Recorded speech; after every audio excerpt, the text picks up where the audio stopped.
இன்றைக்கி இந்த வீடியோவில் ஒரு ஸ்டார், அதாவது ஒரு மனுஷன் சந்தோஷமாக வாழ்றதுக்கான எல்லாமே இருந்தும் எனக்கு அந்த வாழ்க்கை கொடுத்ததே மக்கள் தான். நான் மக்களுக்காக வாழ வரேன், மக்களோட மக்களாக வாழ வரேன், மக்களுக்கு நல்ல வாழ்க்கையை அமைச்சு தர வரேன். ஒரு லீடரை பற்றின ஒரு கதை. ஏன்னா எஸ்பிஓ ஒரு சரியான லீடர், மக்களை கைவிடலை இல்லையா?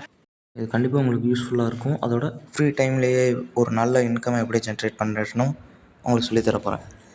ஓகே கேஸ், இப்போ நம்ம வீடியோவில் போகிறதுக்கு முன்னாடி ஒரு யூஸ்ஃபுல்லான விஷயத்தை நீங்கள் தெரிஞ்சுக்கோங்க. கண்டிப்பாக எல்லாரும் யூஸ்ஃபுல்லாக ஜஸ்ட் சிம்பிளாக Instagram வச்சு ஃபேஸ்புக் வச்சு ஒரு போஸ்ட் போட்டு ஒரு டேக்கு 200 to 300 ஜாயின் பண்ணலாம். ப்ளஸ் இது ஒரு 5 minutes தான் ஸ்பெண்ட் பண்ண போகிறோம் அப்படின்றதுனால யார் வேணால் பயன்படுத்திக்கலாம் இந்த ஆப்பர்ச்சுனிட்டி. இது கொஞ்சம் டீட்டெயிலாக பாருங்கள்.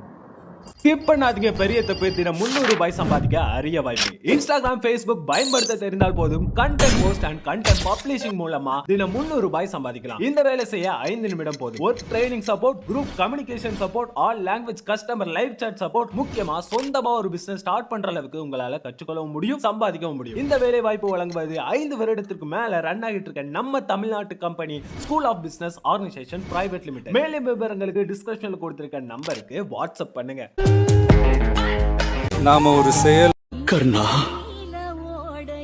நீ உன் கரத்தில் வில்லேந்தாத வேளையில், நீ பயணித்த ரதத்தின் சக்கரம் பூமியில் புதைந்த நேரத்தில், கற்ற திவ்ய வித்தியை நீ அடியோடு மறந்த சமயத்தில், கிட்டியது நல்லதொரு சந்தர்ப்பம் என்று உன்னை வதைக்க முற்படுகின்றோமே கர்ணா.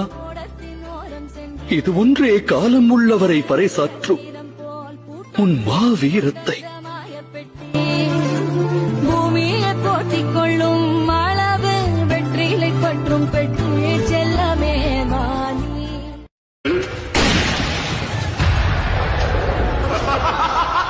உசுரருந்து பிராணம் கீழ்ந்து வாடும் பாவ ஜீவன்கள் ஆத்மா பிணத்தை சுமந்து சேர்ந்தடைந்தது மயானத்தை.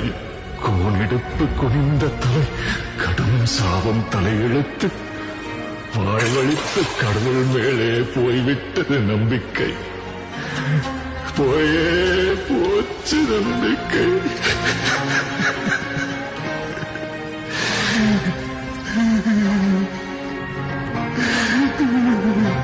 ஆனால்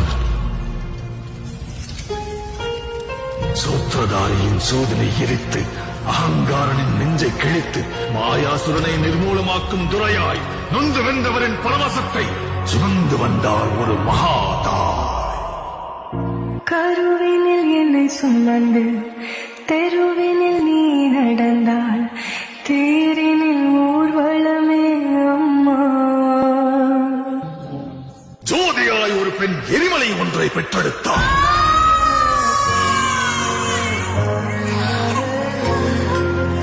எரியும் தீயினில் பொழியும் மழை போல் சாவின் வீட்டினில் காலனை வென்றவன்.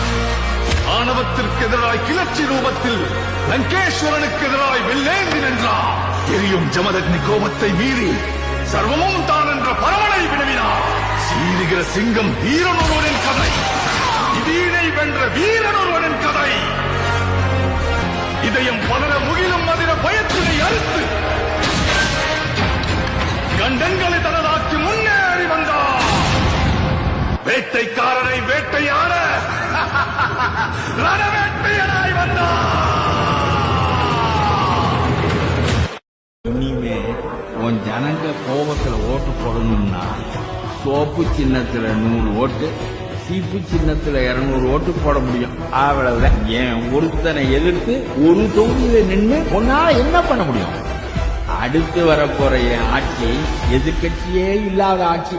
இது புதுமையா இல்ல? இப்ப தெரியுது. நீங்க ஒருத்தர் அரசு இயந்திரம் இல்ல, அந்த இயந்திரத்தோட சின்ன சக்கரம் தான். இப்ப மாத்த வேண்டியது அந்த ஒரு சக்கரத்தை, மொத்த மெஷின். உங்க தொகுதியில உங்களை எதிர்த்து நிக்கணும்னு மட்டும்தான் நினைச்சேன். இப்ப சொல்றேன், உங்க தொகுதியில மட்டும் இல்ல, 234 தொகுதியிலையும் யாரும் நிறுத்தம்.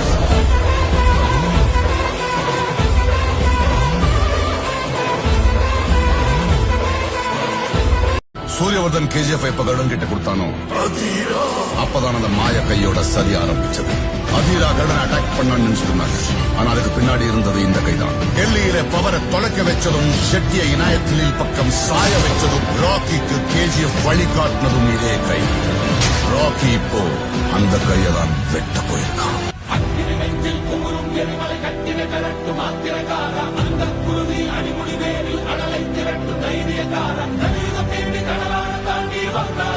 நீ கரிகா